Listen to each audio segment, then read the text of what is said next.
부활절이 이제 다가오고 있습니다. 그렇죠? 한 2주 있으면 부활절이 오는데, 다음 주일은 예수님께서 온 인류를 위해서 십자가에 달려 돌아가시기 위해서 예루살렘으로 들어오시는 그러한 날을 기념하는 날입니다. 그래서 우리가 사람들이 예수님이 들어오실 때 종려가지를 꺾어서 예수님을 환영하고, 그래서 종려주일로서 우리가 지키는데, 오늘 우리가 읽은 이 말씀을 보면은 예수님께서 예루살렘에 입성하시고 그리고 고난 주간에 일어났던 그런 사건입니다.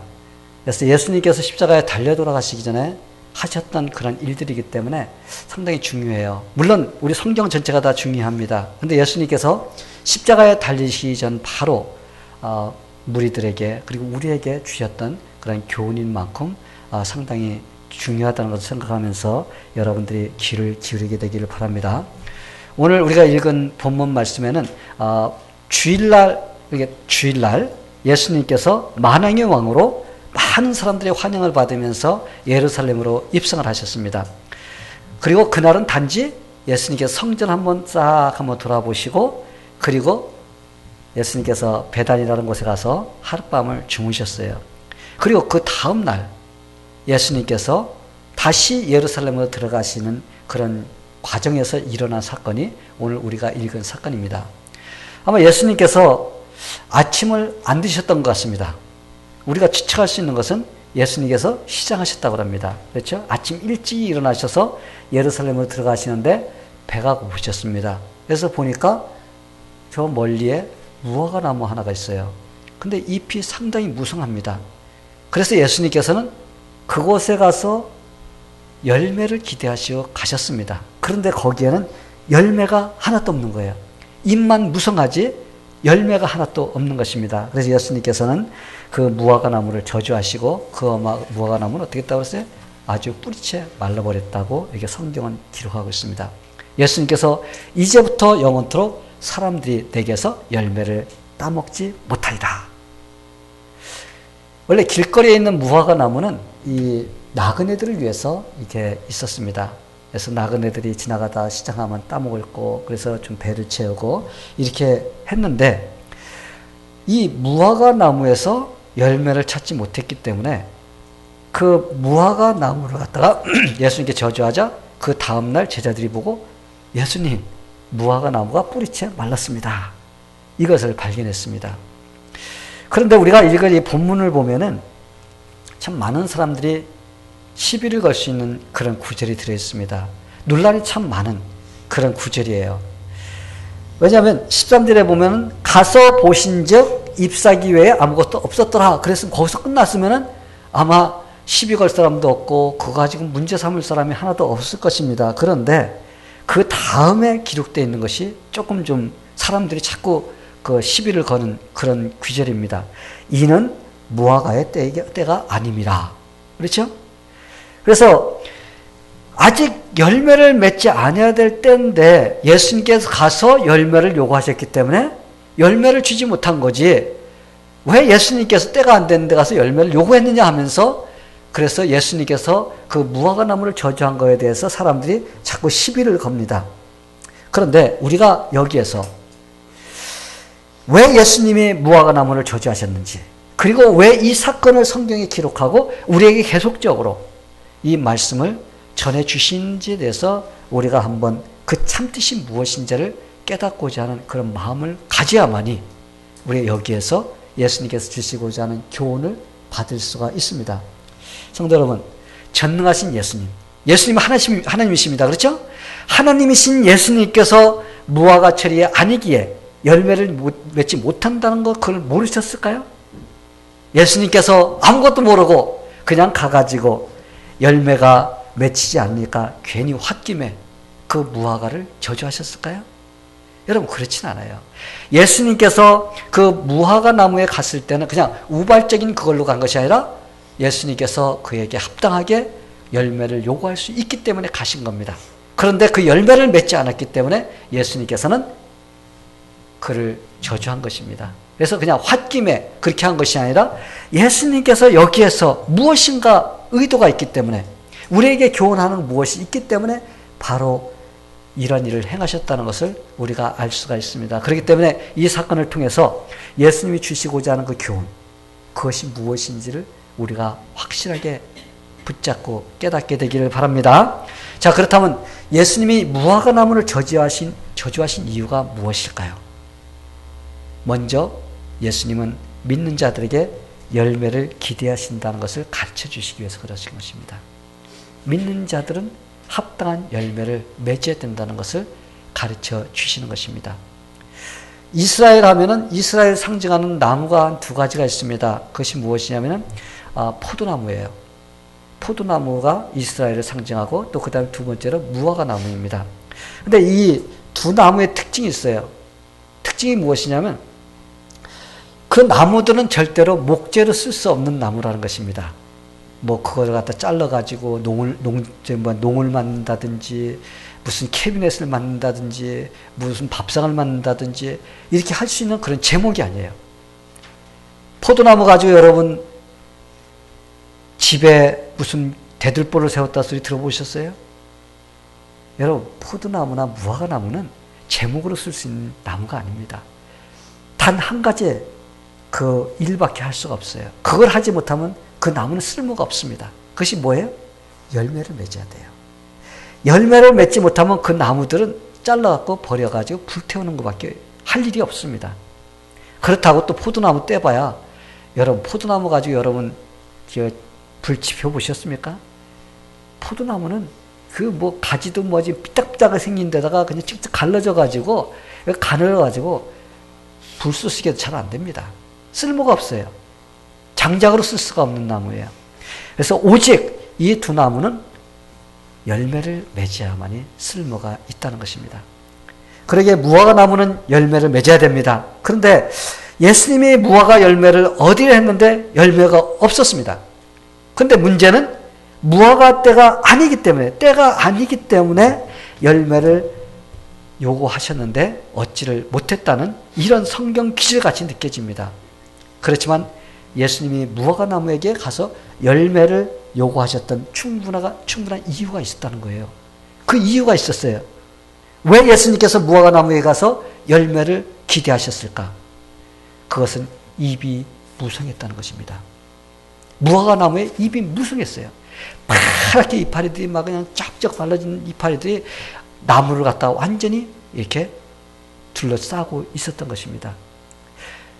무화과 나무는 무화과 잎이 무성하다는 것은 무화과의 열매를 맺었다는 표시나 마찬가지입니다. 그게 바로 무화과 나무의 특징이에요. 잎이 무성한 무화과 나무는 반드시 뭐가 있어야 돼요? 열매가 있어야 되는 거예요. 그게 바로 무화과 나무였던 것입니다. 보통 팔레스타인 지역에는 무화과 나무가 3월경에 잎이 나기 시작해서 6월경에 열매를 맺는다고 합니다.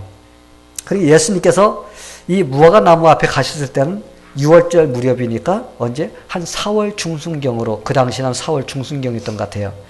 그쪽으로 보기 때문에 이때는 다른 나무들이 어떤 때예요? 막 싹이 터가지고 막 날려고 하는 그런 때입니다. 그런데 이 무화과 나무만큼은 어땠어요? 잎이 이미 나가지고 무성하게 이렇게 우거져 있는 상태였어요. 그렇기 때문에 분명히 그렇게 잎이 많이 무성이 나 있으면 뭐가 있어야 돼요? 열매가 있었어야 됩니다. 열매가 있었어야 되는데 이게 정상인데 그 나무는 열매는 없고 뭐만 있었어요? 잎만 무성했다는 것입니다. 이 무화과 나무의 저주를 통해서 예수님께서 주시는 교훈, 이스라엘 백성들이 하나님께 선택받은 민족이지만 하나님이 원하시는 합당한 열매를 맺지 못하고 산다는 것을 갖다가 나타내 주는 것입니다. 이 무화과 나무, 잎만 무성하고 겉으로는 뭔가 있는 것 같이 하지만 그러나 속은 텅텅 비어있는 바로 이스라엘 민족. 겉으로는 이미 무성한 것처럼 그들의 신앙의 모습은 화려합니다. 그들이 예배 드리는 거, 그들이 하나님께 드리는 거, 기도하는 거 뭐든지 화려해요. 하나님께 뭔가를 드리는 것 같아. 뭔가를 사람들에게 보여주면서 막 화려하게 이렇게 하는 것 같은데, 그런데 그들의 속에는 텅텅 비어있다는 것입니다. 그들의 삶은 형편없다는 것입니다. 그냥 겉모습만 하나님을 잘 모시는 것 같이 이렇게 그들은 겉모양만 번지름한 이 건달 같은 이런 삶입니다. 여러분 건달 알죠? 건달은 머리에다 기름 쫙 바르고 이 옷 그냥 사기쳐가지고 옷 같은 거 쫙 빼입고 어떻게 하고 다녀요? 넥타이 기가 막힌 거 이렇게 메고 다니면서 구두 번쩍번쩍 빛나고 이렇게 다니고 다니는 건달이에요. 그런데 주머니는 빈털털이야. 속에는 아무것도 찬 것이 없어. 이건 완전히 인간으로서 제로인 그런 모습인데 겉으로는 어때요? 겉으로는 진짜 멋있어 보이는 것이 바로 이 건달입니다. 바로 하나님께서 보시는 이스라엘 민족, 그들의 신앙의 모습이 바로 그랬던 거예요. 겉으로는 번지렁한데 이 무화과 나무처럼 겉에는 열매가 잔뜩 있는 같이 화려한데 가서 보니까 아무것도 없는 이 빈털터리의 신앙생활, 바로 이것이 바로 이스라엘 민족의 그 모습이었던 것입니다. 그러기에 예수님께서 어떻게 했어요? 성전에 들어가서 책찍으로 돈 바꾸는 자들을 막 때리고 내쫓았어요. 비둘기 파는 자들 상 다 엎으셨습니다. 장사하는 자들 예수님께서 다 내쫓으셨어요. 그리고 예수님께서 뭐라 그래요? 하나님 집에서 가장 중요하게 해야 될 그런 일들에 대해서 말씀하십니다. 내 집은 만민이 기도하는 집이라 칭함을 받으려 하지 않았느냐. 그런데 너희는 이곳을 갖다 강도의 소굴로 만들었다. 이렇게 예수님께서 책망을 하십니다. 성도 여러분, 그들이 기도하지 않았을까요? 그들 여러분 기도 많이 했어요. 그들 막 길거리 시장에서 막 그냥 뭔가를 하는 것이 하나님 하면서 막 이렇게 막 사람들이 보면서 저 사람 기도 멋지게 하네, 화려하게 하네, 막 이런 것도 많이 했습니다. 여러분, 그들이 예배를 안 드렸어요? 예배 기가 막히게 많이 드렸어요. 소 잡고 양 잡고 얼마나 열심히 했는지 모릅니다. 그런데 왜 예수님께서 그들을 갖다가 이렇게 무화과 나무를 비유해서 그들을 갖다가 저주하셨을까요? 그것은 그들의 본질을 잊어버린 거예요.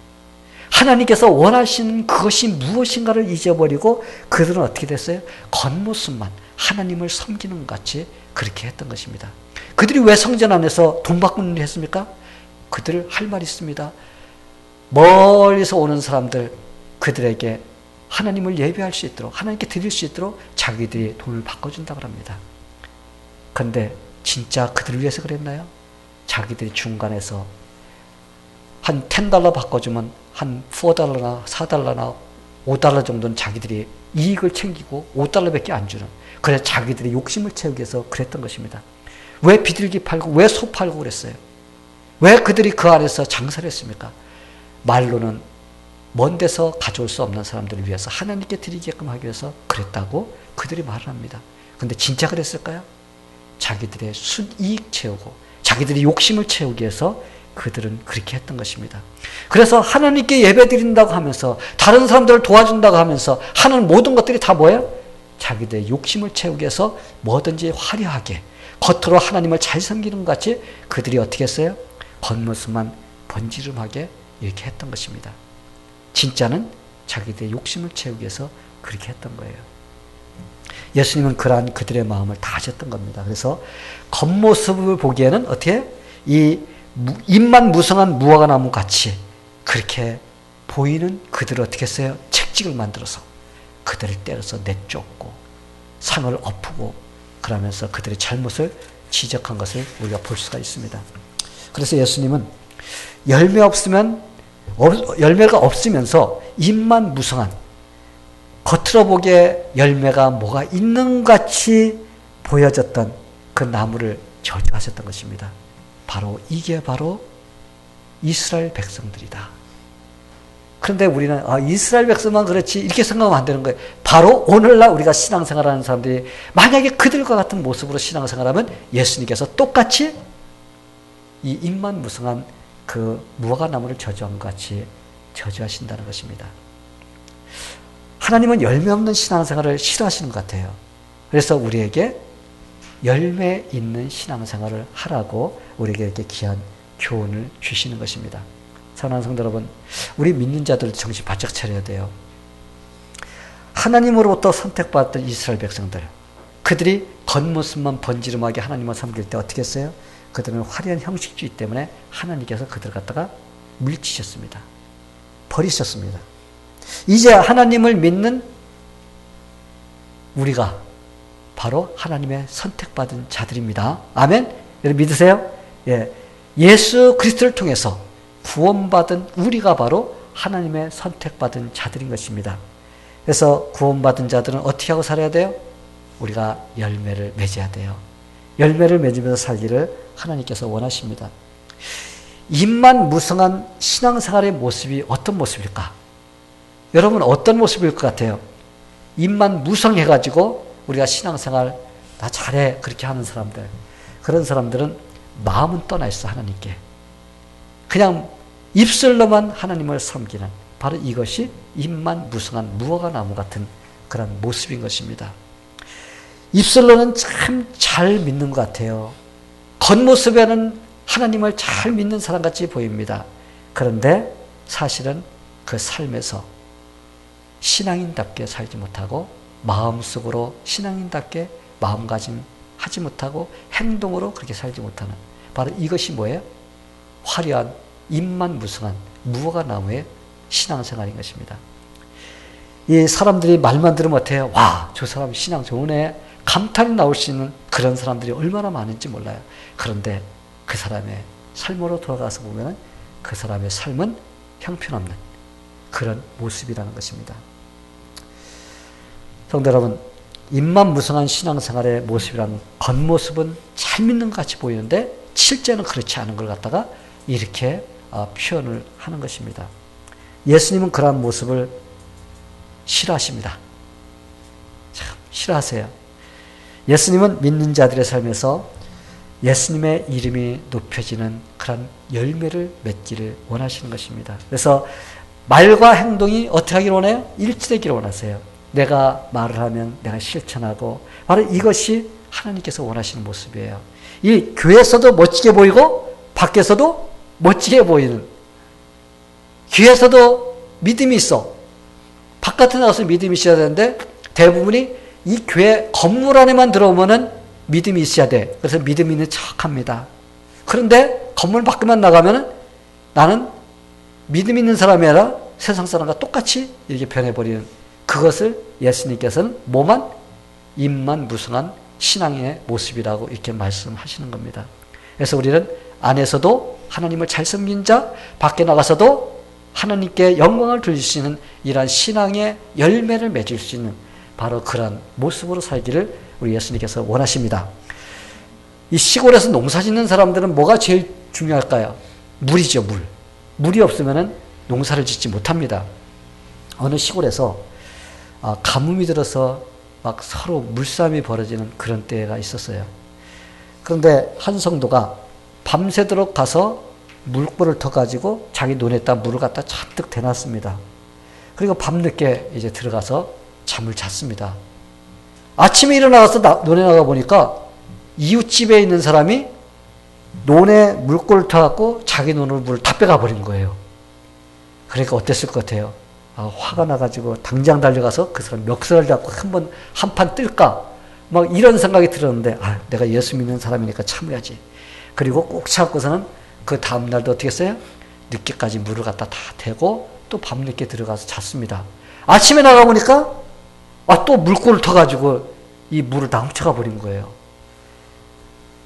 여러분의 그 현대말로 하면 뭐예요? 뚜껑이 열려고 그랬습니다. 당장 달려가서 막 좀 어떻게 좀 죽이고 싶은 마음 정도로. 왜냐하면 물이 없는데 이 물도둑을 맞으니까 뭐 화가 났어요. 그래서 당장 쫓아가서 그냥 한번 할까? 그러다가 그래도 내가 예수 믿는 사람인데, 그리고 누구를 찾아가냐? 목사님을 찾아갔어요. 목사님, 나 억울해서 이렇게 왔는데 어떻게 해야 됩니까? 하면서 목사님께 상담을 했습니다. 그랬더니 목사님께서 가만히 듣고 계시다가, 성도님, 지금은 누가 옳고 그런 것을 따질 때가 아닙니다. 어떻게 해야지 같이 살 수 있는가? 그것을 생각할 때입니다. 그러니까 한 번 더 물도둑 맞다고 생각하고 성도님이 그 논에다 물을 댈 때 먼저 저 밑에 있는 사람의 그 논에다가 먼저 물을 대주세요. 그리고 성도님의 그 논에다 물을 대세요. 그랬더니 그 사람이 가만히 생각하다, 이제까지 그렇게는 생각 안 해봤는데 그거 좋은 아이디어네요. 그러면서 어떻게 했어요? 그날 저녁에는 그 사람 눈에다 먼저 물을 대줬어요. 그리고 자기 눈에다 그득이 대고서는 이제 늦게 들어와서 잠을 잤습니다. 아침에 일찍이 그 고약한 그 이웃 사람이 달려온 거예요. 달려와가지고는 뭘 하냐면 눈물을 흘리면서 예수 믿으면 그렇게 착해지는 건가요? 나도 그러면은 예수 믿어야 되겠어요. 난 당신이 달려와서 당장 싸우자고 달려들 줄 알았는데 싸우지는 않고 우리 눈에다 물을 먼저 대주니 저도 예수 믿겠어요. 그러면서 예수를 믿었다는 이런 이야기가 있습니다. 결국 그 한 사람의 그 착한 그 선행, 착한 선행이 아니라 어떻게 보면 뭐예요? 열매. 그렇죠? 크리스찬의 열매가 맺어진 것입니다. 그래서 한 영혼을 예수님께로 인도하는 이런 놀라운 일이 일어났던 것입니다. 성도 여러분, 이게 바로 진정한 예배인 것입니다. 이게 진정한 찬양이에요. 그렇죠? 우리 하나님께서는 여기서 예배 드리고 찬양 드리고 바깥에 나가서도 우리가 예배와 찬양으로 살 때 이런 승리를 맛보고 돌아온 자들이 또 하나님께 예배 드릴 때 바로 그런 예배를 하나님께서는 받으십니다. 그런 자들이 드리는 예배를 하나님께서 기뻐하신다는 것입니다. 성도 여러분, 하나님이 왜 사람을 만드셨을까요?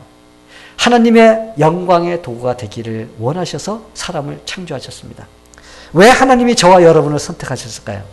하나님의 위대하심을 찬양하도록 우리를 불러주시고 선택하신 것입니다. 또한 하나님은 우리 믿는 자들을 그 행동을 통해서 또 다른 사람에게 하나님의 영광을 나타내 보여주기를 원하시는 것입니다. 이게 바로 하나님 우리를 부르시고 우리를 구원해 주신 그러한 진정한 그 목적인 거예요. 이러한 일을 할 때, 이러한 모습으로 살 때 우리의 삶에서 어떤 모습이 나요? 아름다운 신앙인의 모습의 열매가 맺혀지게 되는 것입니다. 성도 여러분, 열매 없는 무화과 나무는 예수님께서 저주를 하셨습니다. 저주를 받았어요. 그래서 말라 죽었습니다. 이 무화과의 저주는 열매를 맺지 못하면, 그렇죠? 열매를 맺지 못하면 이렇게 아무 쓸모가 없이 예수님께 저주받고 예수님께 버림을 받는다는 것, 그것을 우리에게 보여주십니다. 그래서 무화과나무를 저주하신 것은 열매는 맺히지 않고 입만 무성해서 척하는 거, 그렇죠? 내가 신앙인인 척, 교회 다니는 척, 이것만 하는 것을 예수님께서는 싫어하시는 것이라는 것을 우리에게 교훈하는 것입니다. 성도 여러분, 우리 주님이 원하시는 좋은 열매를 우리가 맺으면서 예수님께서 우리에게 원하실 때 예수님 여기 있습니다 하면서 우리가 보여드릴 수 있는 그러한 신앙의 열매를 여러분이 주렁주렁 맺게 되기를 간절히 축원합니다. 예수님께서 왜 무화과 나무를 저주하셨을까요? 그 이유가 무엇일까요?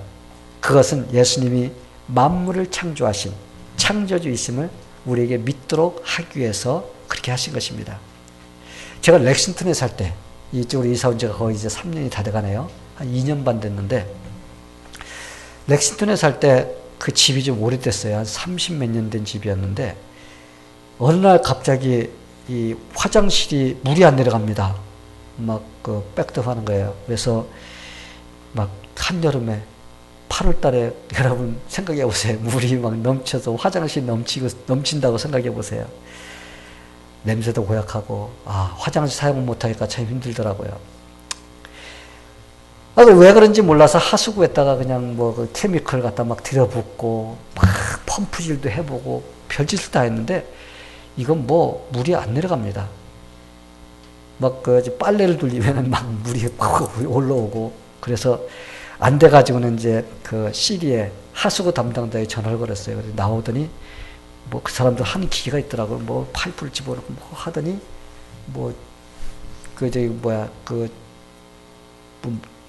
카메라 렌즈가 있어요. 그래서 쭉 집어넣어 보더니 거기에 그 나무 뿌리가 꽉 차 있다는 거예요. 꽉 차 있대. 어딘가에 구멍이 뚫려 가지고 거기에 나무 뿌리가 타고 나간 거예요. 근데 이거는 자기들의 그 관할 구역이 아니기 때문에 자기들이 못하고 우리 책임이라는 것입니다. 그래서 어떻게 해요? 저도 망원경을 하나 망원경? 카메라를 하나 샀어요. 사가지고는 집어넣어 봤더니 진짜 꽉 찼더라고요. 그래서 기계를 빌려다가 그냥 그걸 뚫었습니다. 나무를 다 잘라냈어요, 뿌리를. 그래서 괜찮겠지 하면서 안심을 했습니다. 다음 해가 돌아왔는데 또 그래요. 그래서 이거 큰일 났네. 그래서는 나중에 이 나무까지 잘라내야지 이거 되지. 그렇지 않으면 이거 도저히 안 되겠다. 그래서 기계를 빌려다가 다 하고 나무를 잘라냈습니다. 나무를 잘라냈는데 나무를 잘라내고 나면 뿌리가 안 나가게 해서 그것을 갖다가 없애야 되는데 그걸 죽여야지 되죠. 그죠? 죽이지 않으면 뿌리는 자꾸 뻗어나가지. 그래서 그걸 죽이기 위해서 가스를 갖다 붓고 불도 질러보고 여러분 8월 달에 불장난 한번 해보세요. 어떤가? 가스를 넣고서 불을 지르고 불 날까 봐서 이것도 어디 지키고 있어야 되니까 참 힘들더라고요. 그러나 그렇게 함으로써 겨우 나무 하나 잘라내고 이런 나무인데 요런 나무 하나 잘라내고 그렇게 노력해가지고 겨우겨우 그 나무 뿌리 하나 죽였습니다. 그러면서 그걸 하고 나서는 인간의 능력이 이 정도밖에 안 되는구나. 나무 하나 잘라서 나무 하나 죽이는데 이렇게 힘들게 할 수밖에 없구나. 그러면서 우리 예수님 생각하니까 참 예수님이 달라 보이더라고요. 그렇죠? 이 인간들은 그 나무 하나가 죽이기 위해서는 온갖 그 짓을 다 해야지 그거 하나 죽일 수 있는데 우리 예수님은 창조주의 능력을 가지고 열매 맺지 못하는 무화과나무를 죽이는데 예수님은 뭐라고 해요? 베드로 톱 갖고 와서 잘라. 베드로 가스 가져와서 불 질러. 그랬어요? 예수님께서는 단지 무화과나무를 바라보면서 이제부터 영원토록 사람이 내게서 열매를 따먹지 못하리라. 그러니까 어떤 일이 벌어졌어요? 나무부터 뿌리까지 완전히 말라버렸다고 그랬습니다. 여러분, 인간의 능력으로 가능할까요? 인간의 능력은 어떻게 돼요? 우리 나무 잘라놨는데 지금 저 나무 뿌리 좀 안 나게 하기 위해서 저걸 어떻게 할까 인터넷 찾아보고 그랬더니 원 파운드에 얼마 하는데 저것도 저거 뿌리를 죽여야 되는데 사람의 능력으로는 이래야 돼요. 근데 예수님의 능력은 다릅니다. 인간의 능력은 불가능해요. 그런데 이런 일을 할 수 있는 분은 뭐예요? 창조주 하나님. 예수님께서 한마디 하니까 나무가 위에서부터 뿌리까지 완전히 말라 죽었습니다. 우리 예수님만이 가능한 거예요. 이제 믿어지지 않으시는 분들은 한번 오늘 예배 끝나고 우리가 작년에 공사하느라고 나무 많이 심어놨거든요. 우리 성도들 가면서 큰 나무 하나씩 붙잡고 붙잡고 나무야 죽어! 말라 죽어! 한번 여러분 명령 내려보세요. 다들 한번 해보세요. 가서 나무 하나씩 붙잡고 나무가 어떻게 되는지 말라 죽는지 안 죽는지 한번 여러분 테스트 해보시기 바랍니다. 어림없는 짓이에요. 어림없는 짓이야. 아마 하루 살아도 한 마리도 안 죽을걸요? 성도 여러분, 우리 예수님은 창조주이십니다. 그분을 제대로 알려면 우리가 요한복음을 읽어야 돼요. 요한복음을 읽으면 요한은 예수님을 기가 막히게 표현을 많이 잘해놨어요. 만물이 그로 말미암아 지은 바 되었으니 지은 것이 하나도 그가 없이는 된 것이 없느니라. 누가 만들었어요? 우리 예수님께서 만드셨습니다. 예수님이 우주 만물을 만드시고 예수님께서는 그 말씀으로써 이 우주 만물을 다 운행하신다고 그랬습니다. 그 능력으로 모든 만물을 주관하시고 있습니다. 그분의 말 한마디면 모든 만물이 순종하게 되어 있습니다. 우리 예수님이 어떤 분이신지 아세요? 우리 예수님께서는 생명을 주장하시는 분입니다. 그분께서 생명을 주면 그 사람은 영원한 생명을 가질 수가 있어요. 죽은 자도 살릴 수가 있습니다. 우리가 성경을 통해서 얼마나 많이 예수님이 죽은 자를 살리면서 생명을 줄 수 있는 분이라는 그것을 우리에게 가르쳐 주시는지 모릅니다. 그분은 영적인 세계를 다룰 수 있는 분이에요. 예수님께서 귀신을 속여서 귀신아 나가라! 그 사람에게서 나가라! 한마디만 딱 하시면 어떻게 돼요? 귀신이 벌벌 떨면서 자기들을 갖다 무적행으로 보내지 말라고 사정을 합니다. 이게 바로 우리 예수님이세요. 예수님께서는 자연계를 다루실 수 있는 능력이 있는 분이에요. 그분께서 아무리 폭풍이 크게 일어난다 할지라도 Be still. 잠잠하라! 한마디만 하시면 어떻게 돼요? 그렇게 집채만한 파도가 일어나던 것도 잠잠해지는 바로 이러한 능력을 가지신 분이신 것입니다. 사람들은 이러한 예수님의 능력을 보면서도 예수님의 그 능력을 어떻게 해요? 믿지를 않아요. 예수님을 믿지를 않고 있습니다. 참 답답한 노릇이에요. 눈으로 보면서도 믿지 못하는 것은 교만의 눈이 씌어져서 그런 것입니다. 교만이라는 그 눈이 씌어져 갖고 예수님의 진정한 그것을 보지 못하는 바로 그런 사람이 되는 것입니다. 요한복음 9장에 보면 날 때부터 소경된 사람이 나옵니다. 어느 날 예수님은 그 사람을 만나서 그의 눈을 뜨게 해주셨어요. 그 눈에다가 진흙을 묻혀서 발라주시고 실로암 못가에 가서 씻으라고 하셨습니다. 그래서 그 사람이 갔어요. 더듬거리면서 가서 실로암 못에 눈을 씻혔습니다. 그리고 그가 눈이 떠져서 밝히 보게 되었습니다. 그 사람이 밝히 눈이 뜨니까 바리새인들이 난리가 났어요. 그 사람 붙잡아다가 신문합니다. 야, 너를 갖다 눈 뜨게 한 사람 누구야? 예수라는 사람이 뜨게 했는데요. 그러면서 그가 당당하게 예수님께서 눈을 뜨게 해줬다는 것을 했지만은 이 사람들은 믿질 않아요. 예수님께서 눈을 뜨게 했다는 걸 믿질 않고, 야, 예수라는 사람 죄인이야. 죄인이 눈 뜨게 할 수 없어. 그러면 다시 물어봅니다. 아니라고 할 때까지 그거 기다리는 겁니다. 이때 장님이었다가 눈 뜬 사람이 이렇게 증언합니다. 그가 죄인인지 내가 알지 못하나 한 가지 아는 것은 내가 장님이었다가 지금은 보는 것입니다. 할렐루야. 예수님이 죄인인지 아닌지 난 몰라요. 그런데 그분이 어떻게 했다고? 내 눈을 뜨게 해주신 분입니다. 그렇기 때문에 그분이 바로 하나님의 아들, 그 전능하신 분이 아닙니까? 바로 그는 그렇게 확실히 예수님을 믿었던 것입니다. 이 사람은 예수님이 하나님의 아들이라는 것을 완전히 믿었어요. 그렇기 때문에 예수님이 이런 능력을 행할 수 있었다는 것을 그는 확실하게 붙잡았던 것입니다. 성도 여러분, 왜 예수님이 무화과나무를 저주하셨을까요? 그리고 단지 저주했다고 그 무화과나무가 어떻게 뿌리까지 말라버릴 수가 있었을까? 그렇죠? 이것은 예수님이 누구신지 그것을 우리에게 보여주시기 위해서 그랬던 것입니다. 그분이 바로 만물을 창조하시고 또 그것을 모두 주관하시는 그런 전능하신 분이라는 것을 우리에게 보여주시는 것입니다. 그분이 바로 죄인들을 구원할 수 있는 구원자이심을 보여주시기 위해서 그렇게 하신 것입니다. 잘못하면 우리가 괜히 예수님 쓸데없이 그냥 심심해서 나무 심통 나가지고 저주하고 말라버리게 하는 이런 분으로 생각하면 안 돼요. 예수님께서 하신 모든 일은 다 무엇인가 우리에게 가르쳐 주시고 교훈을 주시고 그리고 예수님에 대해서 가르쳐 주시기 위해서 하신 것이라는 것을 우리가 잊지 말아야 됩니다. 사랑하는 성도 여러분, 이런 능력을 가지신 주님께서 마지막 날 재림하실 때 예수님을 의심하며 믿지 않았던 그런 자들을 심판하실 심판의 재림주로 오실 것입니다.